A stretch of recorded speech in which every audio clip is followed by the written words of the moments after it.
اللہ بھائی، اس بات کا جواب ہمیں نبی صلی اللہ علیہ وسلم کی ایک حدیث سے ملتا ہے کہ آپ صلی اللہ علیہ وسلم نے فرمایا کہ جب بھی اللہ تعالیٰ اپنے کسی بندے کے ساتھ آسانی کا معاملہ کرنا چاہتے ہیں تو اس کے جرم کی سزا اور اس کے ظلم کی سزا اس کو دنیا میں ہی دے دیتے ہیں، لیکن جس شخص کے ساتھ اللہ تعالیٰ نے سختی والا معاملہ کرنا ہو، جس کو اللہ نے پکڑنا ہو، جس کو اللہ نے واقعی سزا دینی ہو، اللہ تعالیٰ اس کی سزا کو روک لیتے ہیں اور اللہ تعالیٰ قیامت کے روز اس کو سزا دیتے ہیں جو سزا ہمیشہ ہمیشہ کے لیے ہوگی، اور جو اتنی سخت سزا ہوگی ربیع اللہ بھائی کہ اگر مظلوم کو اس سزا کا آج پتہ چل جائے تو وہ کبھی نہیں چاہے گا کہ اس ظالم کو وہ سزا ملے، اتنی سخت سزا ہے وہ۔ نبی صلی اللہ علیہ وآلہ وسلم کی ایک اور حدیث میں آپ کو سناتا ہوں کہ حضرت جابر کہتے ہیں کہ جب مسلمانوں کا پہلا گروہ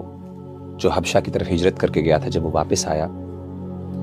تو اللہ کے رسول صلی اللہ علیہ وسلم نے ان سے پوچھا کہ الا تحدثونی باعاجیب ما رأیتم بارض الحبشہ، کیا میرے صحابہ مجھے کوئی عجیب سا واقعہ جو تم نے وہاں پہ دیکھا اس کے بارے میں بتلاؤ۔ تو صحابہ کہتے ہیں کہ جو مہاجرین تھے انہوں نے کہا اللہ کے رسول ہم نے ایک دن کیا دیکھا کہ ایک بوڑھی عورت اپنے سر پہ پانی کا مٹکا لیے ہوئے جا رہی تھی کہ ایک نوجوان شرارتی شخص پیچھے سے آیا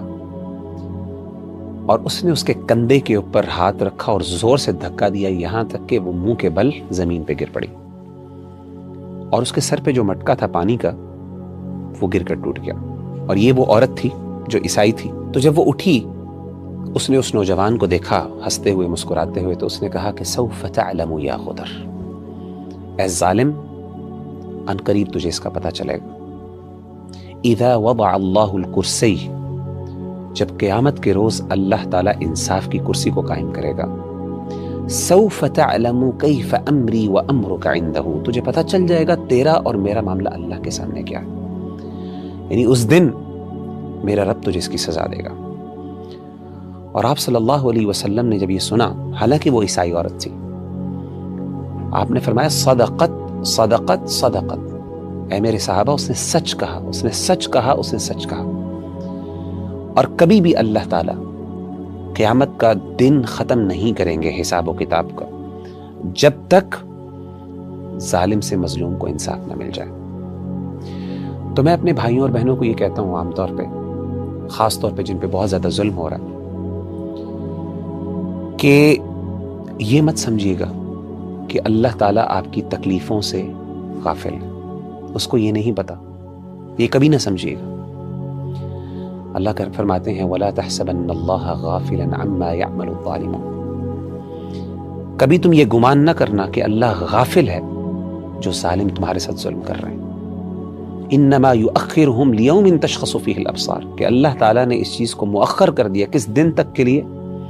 جب آنکھیں پھٹی کی پھٹی رہ جائیں گے۔ سبحان اللہ، ظالموں کو اس دن پتہ چلے گا۔ تو میں تو یہ نصیحت کرتا ہوں کہ اگر آپ کو دنیا میں انصاف نہیں مل رہا،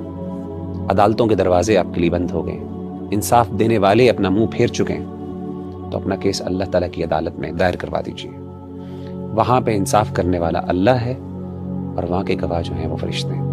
وہ جو انصاف ہوگا پھر انسان کا دل خوش ہو جائے گا اور مظلوم راضی ہو جائے گا اور ظالم ختم ہو جائے گا۔